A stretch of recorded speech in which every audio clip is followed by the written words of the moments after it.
মায়ের শিলা। সারদা মায়ের শিলায় ঘটেছিল একটি স্মরণীয় ঘটনা। এটি অবস্থিত ছিল ব্যাঙ্গালোরের কেম্পেগৌড়া নগরে এবং রামকৃষ্ণ মঠের এটি অন্তর্গত। 1911 সালের 24শে মার্চ, তখন সন্ধ্যের সময়। সারাদিন সূর্যদেবের অফুরন্ত আলো বিকিরণের পরে সূর্যাস্তের সময় ঘনীভূত। আশ্রমের চারপাশে ঘন গাছপালা, ফুল গাছ, ঝোপ ঝাড় আর বিভিন্ন পাখিদের কিচির মিচির শব্দে পরিবেশটা মনোরম হয়ে উঠেছিল। 2-3 জন সঙ্গিনীকে সঙ্গে নিয়ে মা তার ঘর থেকে বেরিয়ে এলেন এবং সূর্যাস্তের দৃশ্যটাকে ভালো করে পর্যবেক্ষণ করার জন্যে ঘরের পিছনে থাকা একটি পাহাড়ের টিলাতে উঠলেন। সেই অপূর্ব পরিবেশ মাকে নিশ্চয়ই প্রবুদ্ধ করেছিল ওই শিলাটাতে কিছুক্ষণ বসতে। পরিবেশের দ্বারা অনুপ্রাণিত হয়ে তিনি কিছুক্ষণ পাথরের উপর ধ্যান করতে বসেছিলেন। সেটি ছিল সত্যিই একটি দুর্লভ মুহূর্ত। আকাশে নানা রঙের বিচিত্র লীলা দেখতে দেখতে তিনি গভীর ধ্যানে মগ্ন হন। স্বামী রামকৃষ্ণানন্দ যখন শুনলেন যে শ্রীমা শিলাটাতে বসে আছেন, তিনি অতি বিস্মিত হয়ে বললেন, ওহ, মা তো পর্বতবাসিনী, পর্বতের অধিষ্ঠাত্রী দেবী পার্বতীর প্রতি এক বিশেষ ইঙ্গিত। এরপর তিনি দ্রুত সেখান থেকে রওনা হলেন। শশী মহারাজ ছিলেন স্বাস্থ্যবান এবং দ্রুত গতিতে শিলায় উঠতে গিয়ে বড় হাঁফিয়ে উঠলেন, কিন্তু তবু অবিচল থেকে সোজা মায়ের কাছে পৌঁছলেন।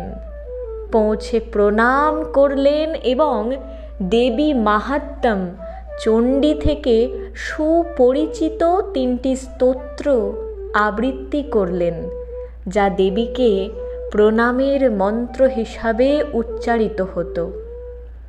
শ্রীমায়ের শ্রীপাদ পদ্মে মাথা রেখে স্তব করতে লাগলেন, সর্বমঙ্গল্য মঙ্গলে শিব সর্বার্থ সাধিকে। আর বলতে লাগলেন, কৃপা কৃপা।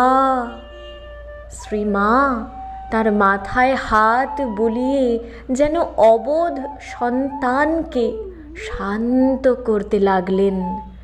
আস্তে আস্তে রামকৃষ্ণানন্দজি প্রকৃতিস্থ হয়ে বিদায় নিলেন। স্বামী নির্মলানন্দ সে সময় শশী মহারাজের সঙ্গে সেখানে ছিলেন।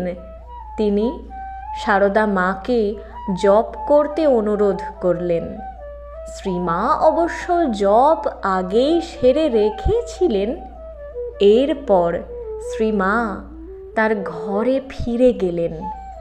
তখন থেকেই সেই পবিত্র শিলা সারদা মায়ের শিলা নামে পরিচিত হয়ে উঠল।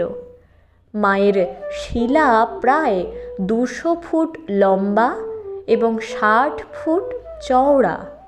প্রবেশ পথ থেকে এর উচ্চতা প্রায় 10 ফুট এবং পিছন দিকে প্রায় 30 ফুট। 1967 সালে মায়ের ধ্যানস্থ আসনটির উপর একটি পাথরের মণ্ডপ নির্মাণ করা হয়। মায়ের ধ্যানমগ্ন স্বাভাবিক আসনে বসার একটা মাঝারি আকারের সাদা কালো ছবি কাঁচের ঘরের মধ্যে রেখে সেটা মণ্ডপে স্থাপন করা হয়। পাথরের স্তম্ভ, লোহার রেলিং এবং একটি গেট দিয়ে মণ্ডপটি ঘেরাও হয়।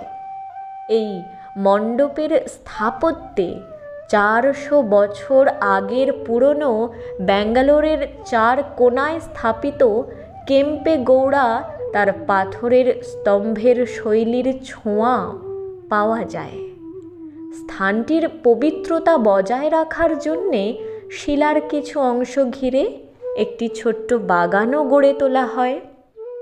1993 সালে একটি কাঠের ফ্রেমে বাঁধানো রঙিন কাঁচের তৈরি শ্রীচক্র মায়ের ছবির বাক্সের উপরে স্থাপন করা হয়। একই বছরে ঘন গাছের বেড়া দিয়ে বেষ্টন করে একটা ছোট পদ্ম ফুলের পুকুরও নির্মাণ করা হয়। আজ সারদা মায়ের শিলা একটি পবিত্র তীর্থস্থানে পরিণত হয়েছে। প্রতিদিন আশ্রমের একজন সন্ন্যাসী মায়ের ছবিতে তাজা ফুল নিবেদন করেন। অনেক সময় ভক্তরাও মালা ফুল নিয়ে এসে মায়ের কাছে উৎসর্গ করেন। জয় মা। তথ্য সংগৃহীত।